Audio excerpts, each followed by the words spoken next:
Hi friends. जो OICL मतलब oriental insurance का वैकेंसी आया है उसमें अकाउंट्स के सिलेबस को लेके आपके मन में बहुत सारे डाउट्स है कि इस एग्जाम का सिलेबस क्या होगा।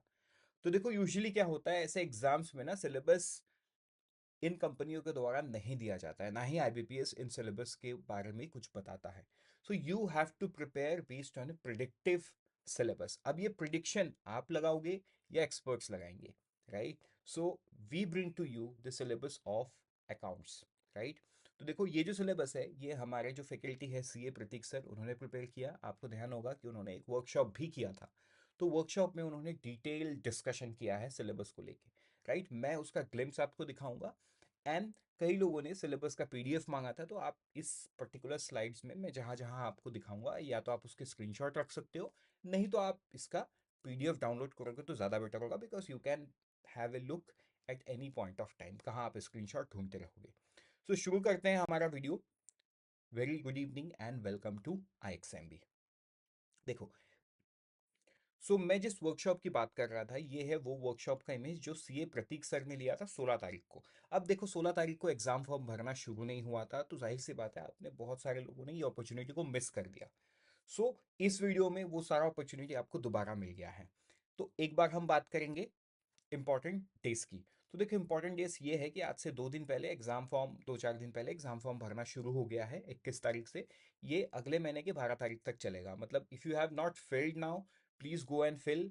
जो OICL के वेबसाइट में है वो इस तरीके से करियर सेक्शन में सबसे पहला आप देख सकते हो, ये न्यू ब्लिंकर उन्होंने लगा के रखा है। ये क्लिक हियर टू अप्लाई, यहाँ पे आप क्लिक करके अप्लाई कर सकते हो।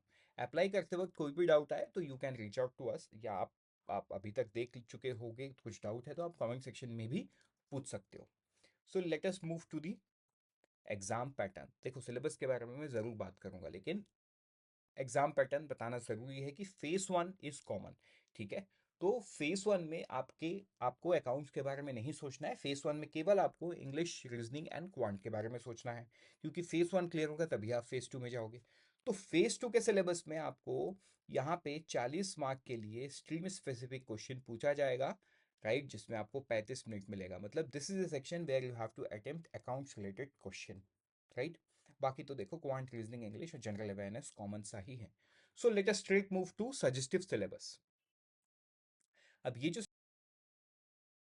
सजेस्टिव सिलेबस है ये कहाँ पे मिलेगा आपको? देखो ये सजेस्टिव सिलेबस मैं आपको बताऊंगा। सबसे पहले जो सिलेबस है इसमें देखो आपको अकाउंट्स के बारे में पढ़ना है, राइट?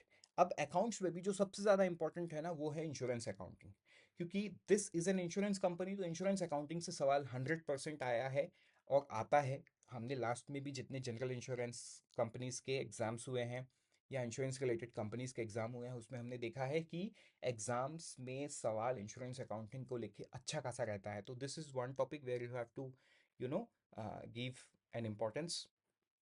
उसके बाद accounting process, journal entry, concept of depreciation जो बेसिक है ना? मतलब अकाउंटिंग प्रोसेस में तो सबसे पहले आप जर्नल एंट्री सीखते हो, फिर लेजर एंट्री सीखते हो, है ना? कौन सा एंट्री किस तरफ होता है, डबल अकाउंटिंग सिस्टम को फॉलो करते हैं हम तो 2 एंट्री होता है।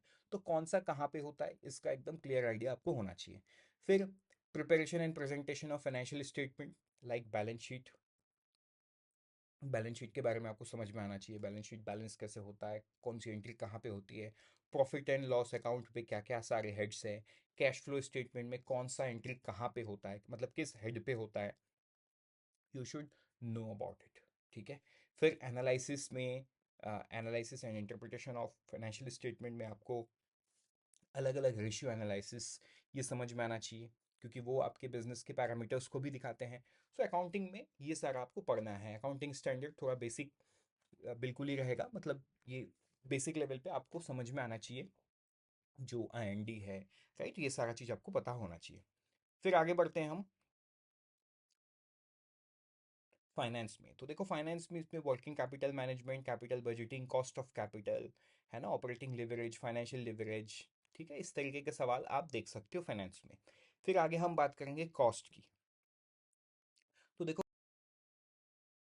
कॉस्ट में किस तरीके का आपको रह सकता है मैनेजमेंट अकाउंटिंग में, financial accounting versus management accounting, overall of costing, है ना? इसमें ब्रेक इवन एनालिसिस को कैलकुलेट करना, BEP मतलब ब्रेक इवन एनालिसिस में BEP को कैलकुलेट करना, मार्जिन ऑफ सेफ्टी, है ना, प्रॉफिट ऑफ प्लानिंग, है ना, कॉस्ट कंट्रोल एनालिसिस के क्या मेजर्स हैं, ये सारा आपको समझ में आना चाहिए। एंड आपको मतलब ऑब्जेक्टिव बेसिक लेवल पे रहेगा, डोंट डोंट बॉदर कि ये बहुत टफ लेवल पे नहीं है, नहीं, ये बेसिक से मॉडरेट आप पढ़ के जाओगे तो आप बढ़िया से एग्जाम दे सकते हो।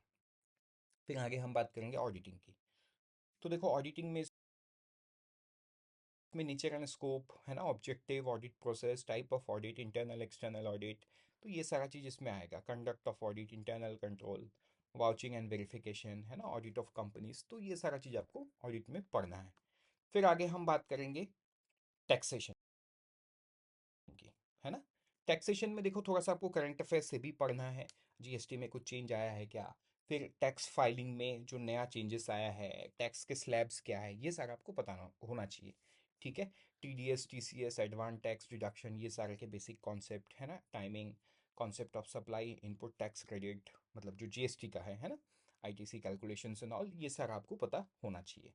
सो इस तरीके से इसका सिलेबस सीए प्रतीक सर ने बनाया है, प्राची मैम ने बनाया है। तो आप क्या कर सकते हो, इस पीडीएफ को डाउनलोड कर सकते हो, so that you have a predictive syllabus on A tip of your hand. देखो मुझे पता है आपको एक डाउट होगा कि will this much be enough. मेरा जवाब सिंपल है, देखो पहले आप इतना कंप्लीट कर लो, फिर आपको वो सेटिस्फेक्शन आ जाएगा कि हाँ यार इससे मैं एग्जाम क्लियर कर सकता हूँ।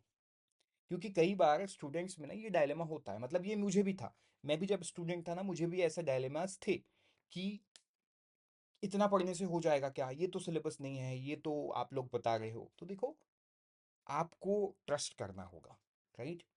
सीए प्रतीक प्रतीक सर बहुत सारे एग्जाम में बहुत सारे स्टूडेंट को गाइड किए हैं, basis on different analysis that he has done for the examination, we have bought out to you this syllabus, ठीक है।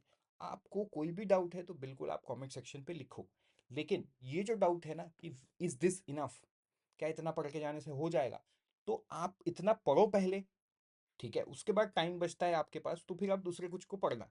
लेकिन जब आप इतना पढ़ लोगे ना, आपको वो सेटिस्फेक्शन आ जाएगा एंड आप खुद ही कंक्लूड करोगे हाँ यार ये इतना काफ़ी हो जाएगा इतने ये एग्जाम के लिए, right. So that is my point, I hope it's clear. So thank you and all the best. Do not forget to download this syllabus PDF, क्योंकि ये बहुत इंपॉर्टेंट होगा आपके लिए। मिलते हैं किसी दूसरे वीडियो में, till then always remember we help you prepare 50% faster.